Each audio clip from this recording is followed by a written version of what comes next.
Namaskar, myself Dr. Dhanaj Masal from Satara. I am going to present Anglo Maratha wars which took place between late 18th century to beginning of the 19th century. There were three Anglo Maratha wars fought between the late 18th century and the beginning of 19th century between the British and the Maratha. In the end, the Maratha power was destroyed and British supremacy established in India. Now we turn to the first Anglo Maratha war. The third Peshwa Balaji Bajirao alias Nana Sahib died in 1761 due to shock after his defeat at the Third Battle of Panipat. His son Madhavrao succeeded him. Madhavrao was able to recover some of the Maratha power and territories which they had lost in the Battle of Panipat. The British were aware of the growing Maratha power. When Madhavrao died, there was a tussle for power in Maratha camp. Madhavrao's brother Narayan Rao became the Peshwa, but his uncle Raghunath Rao wanted to become the Peshwa. For this, Raghunath Rao killed Narayan Rao and got the post of Peshwa. The diplomats of the Maratha court formed the Baravai Mandal and removed Raghunath from the post of Peshwa. The Baravai Mandal took over the reins of government. Narayan Rao's son, Madhavrao II, was given the post of Peshwa when he was only 40 days old.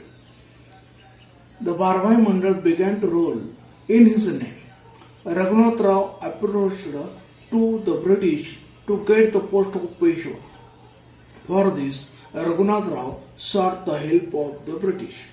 So the Treaty of Surat in 1775 was signed, according to which Raghunath Rao ceded Shastri and Vasin to the British, and in return he was given only 2,500 soldiers.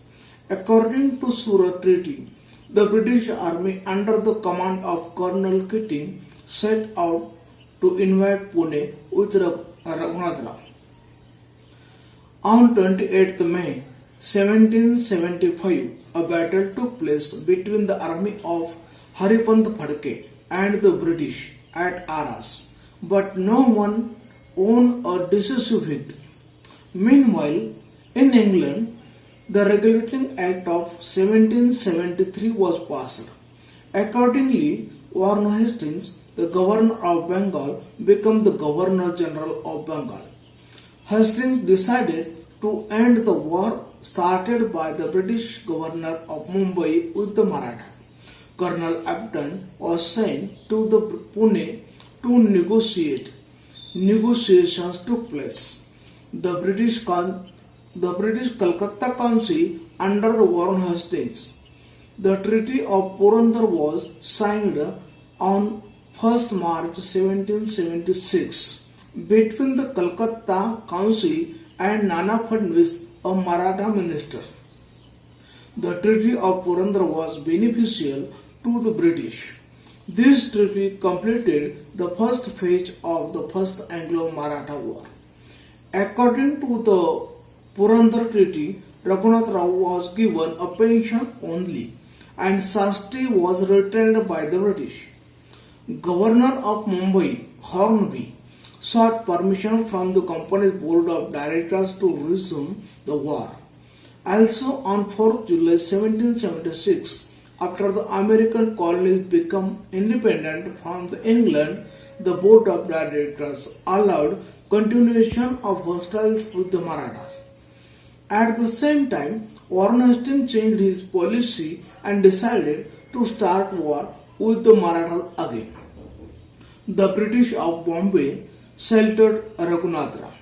In 1777, Nana Fadnis went against his treaty with the Calcutta Council and granted a port on the west coast to the French.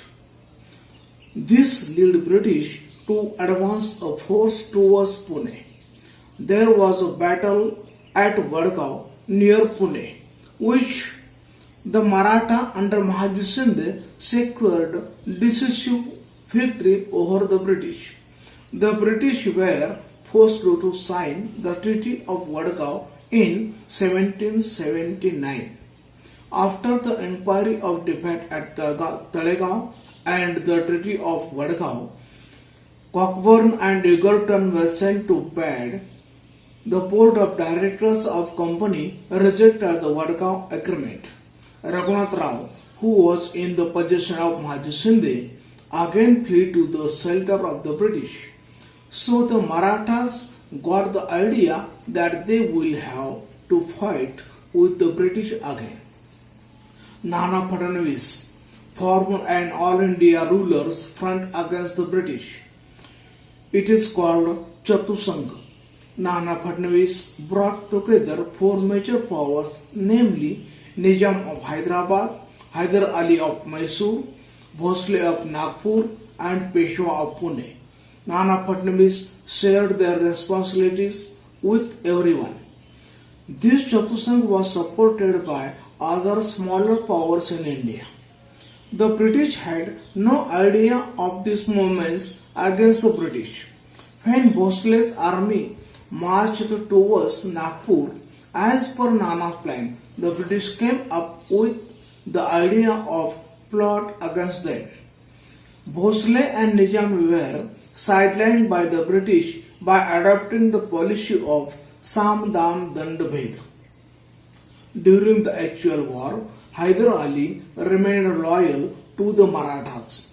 In South India, Hyder Ali defeated the British army at many places, while in Maharashtra and North India, Mahaji Shinde defeated the British army at many places.